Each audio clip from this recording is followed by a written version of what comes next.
touched and promised forever. I wonder what that feels like. I stay, but nobody notices. It's safer there, isn't it? I sit in the corner collecting fragments of conversations, building entire stories from glances that weren't meant for me. Everyone moves like they receive instructions for how to belong somewhere. My mind runs marathons through unfinished thoughts, doors open into more doors, every answer creating 10 new questions. Relationships look beautiful from a distance, like city lights through rain-covered windows, close enough to admire. Too close and I start looking for exits. Sleep abandoned me years ago.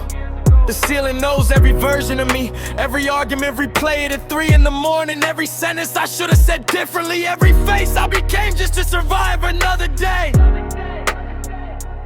If I get too close, I become someone else. If I stay too far, I disappear. Somewhere between those two places, I've been standing still for you. I'm an observer in a world built for participants. A ghost taking us from the ends of the room. My head moves faster than my heartbeat can follow. My anger burns holes through things I wanted to keep. I wear insecurities like armor, heavy enough to protect me, heavy enough to drown me. I don't know if I'm hiding from people or hiding from myself. Don't let them in. I'll leave eventually.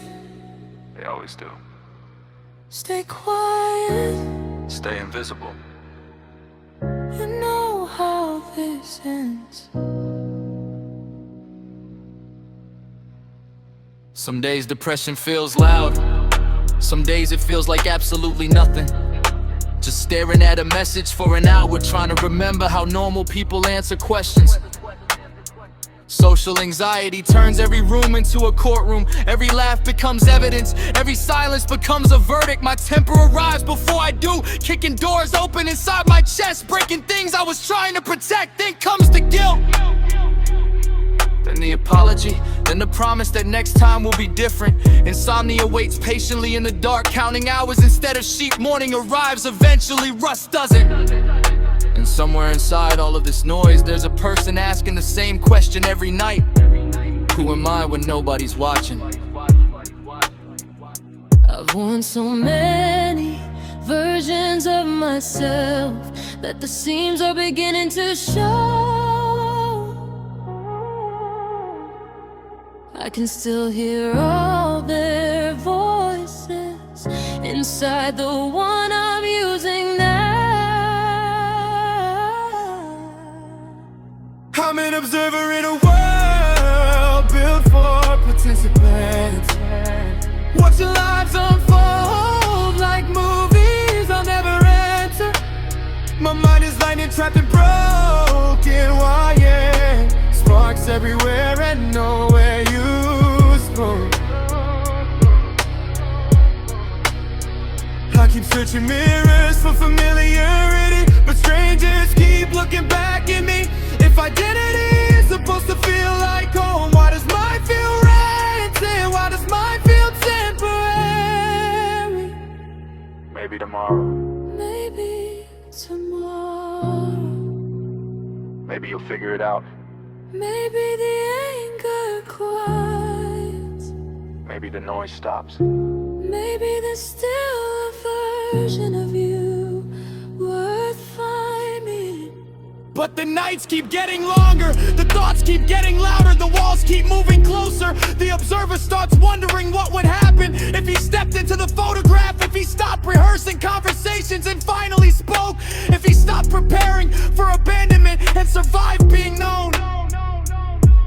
If the monsters in his head are just scared children wearing sharper teeth, if anger is grief, if anxiety is fear wearing armor, if depression is exhaustion with nowhere to rest, if identity isn't something you discover but something you build. So maybe I'm an observer and in participant. anticipation. Maybe the story wasn't happening without me.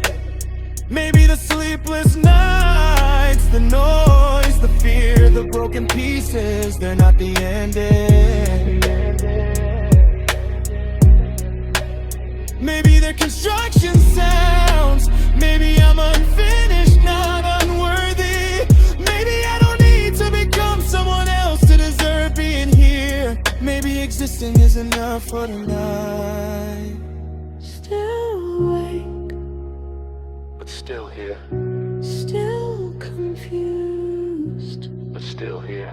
I don't know who I'll be tomorrow. Maybe that's okay.